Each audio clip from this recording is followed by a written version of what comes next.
The story of the Buddha's life, like all of Buddhism, is a story about confronting suffering. He was born sometime between the 6th and 4th century BC, the son of a wealthy king in the Himalayan foothills of Nepal. It was prophesied that the young Buddha, then called Siddhartha Gautama, would either become the emperor of India or a very holy man. Since Siddhartha's father desperately wanted him to become the former, he kept the child isolated in a palace. Young Gautama had every imaginable luxury: jewels, servants, lotus ponds, even beautiful dancing women. For 29 years, Gautama lived in bliss, protected from the smallest misfortunes of the outside world. But then he left the palace for short excursions. What he saw amazed him. First he met a sick man, then an aging man, and then a dying man. He was astounded to discover that these unfortunate people represented normal, indeed inevitable parts of the human condition that would one day touch him too. Horrified and fascinated, Gautama made a fourth trip outside the palace walls and encountered a holy man who'd learned to seek spiritual life in the midst of the vastness of human suffering. Inspired by the holy man, Gautama left the palace for good. He tried to learn from other holy men. He almost starved himself to death by avoiding all physical comforts and pleasures, as they did. Perhaps unsurprisingly, it didn't bring him solace from suffering. Then he thought of a moment when he was a small boy. Sitting by the river, he'd noticed that when the grass was cut, the insects and their eggs were trampled and destroyed. As a child, he'd felt a deep compassion for the tiny insects. Reflecting on his childhood compassion, Gautama felt a profound sense of peace. He ate, meditated, and finally reached the highest state of enlightenment, nirvana. It refers to the blowing out of the flames of desire. With this, Gautama had become the Buddha, the awakened one.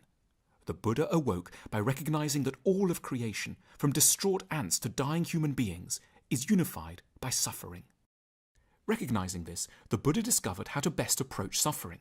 First, one shouldn't bathe in luxury, nor abstain from food and comforts altogether.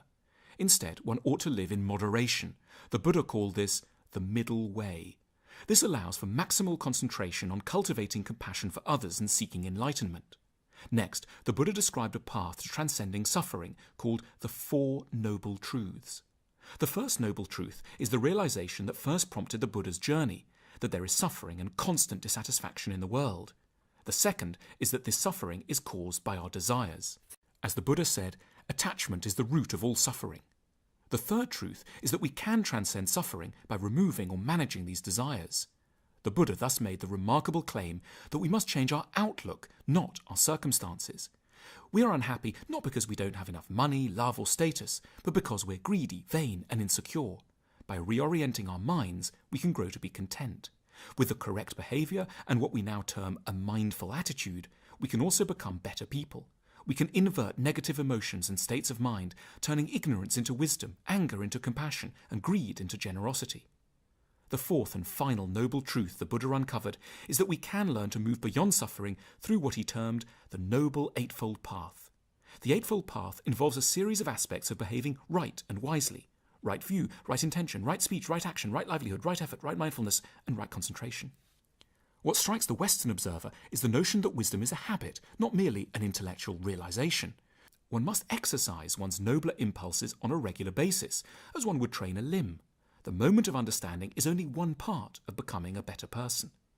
After his death, the Buddha's followers collected his sutras, sermons or sayings, into scripture and developed texts to guide followers in meditation, ethics, and mindful living. The monasteries that had developed during the Buddha's lifetime grew and multiplied throughout China and East Asia.